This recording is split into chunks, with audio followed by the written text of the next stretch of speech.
Dia desses, eu estava com os meus filhos assistindo a derrubada de uma árvore no condomínio.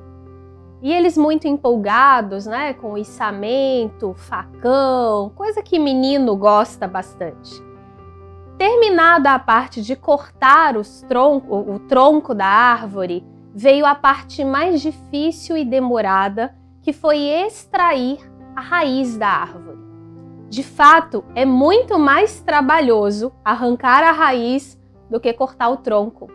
E os meninos observavam com muita atenção quando eu me lembrei de uma palavra que está em Hebreus e compartilhei com eles essa palavra que eu trago para você hoje. Hebreus capítulo 12, do verso 12 em diante, o autor está fazendo um convite aos cristãos para buscar a santificação.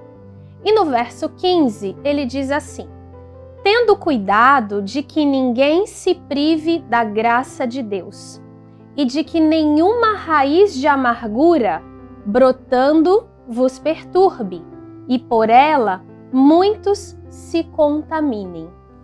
Ele começa dizendo que a gente precisa cuidar para viver pela graça de Deus.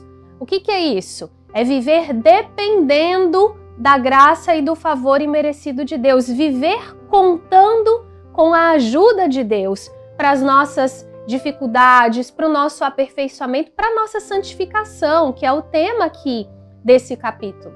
Ninguém vai se santificar sozinho, né? Moisés já havia dito lá, olha, vocês não vão poder, foi Josué que disse, vocês não vão poder adorar esse Deus que é santo porque vocês são pecadores. Mas Deus é aquele Deus que nos santifica. Então ele dá uma dica, olha, cuidando para que nenhuma raiz de amargura brotando, termina aqui, vos perturbe e por ela muitos se contaminem. Raiz de amargura é algo que enraiza, que aprofunda no seu coração. É algo difícil de tirar. O que é a amargura? É uma tristeza de alma, né? É um desânimo de espírito por conta de coisas que aconteceram, de palavras que nós vivemos, de situações a que nós fomos submetidos e que nos chatearam, nos entristeceram, e aquilo vai enraizando no nosso espírito, fazendo com que nós estejamos agarrados àquelas situações. A vida segue e nós continuamos ali presos naqueles eventos que nos machucaram. E o autor está dizendo assim, olha, cuide para que nenhuma raiz de amargura brote e te perturbe. Né? E com as crianças ali analisando uma questão da biologia, o que acontece se eu corto o tronco e não arranco a raiz? Ele vai brotar novamente. A primeira chuva que der, umedece aquilo ali, os brotinhos vão surgindo.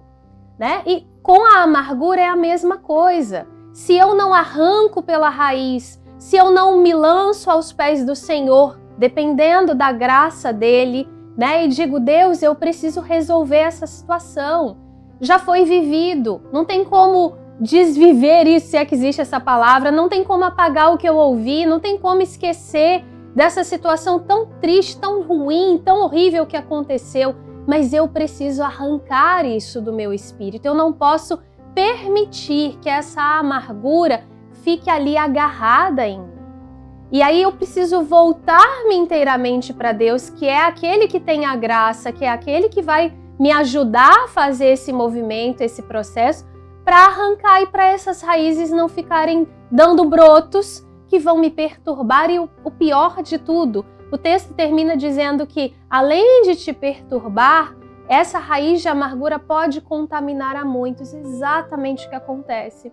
Uma mulher amarga contamina a sua família com a amargura. A amargura se transforma em apatia, e a apatia faz com que uma casa caminhe sem direção. A amargura pode se transformar em rispidez, que vai machucar num ciclo sem fim as próximas gerações.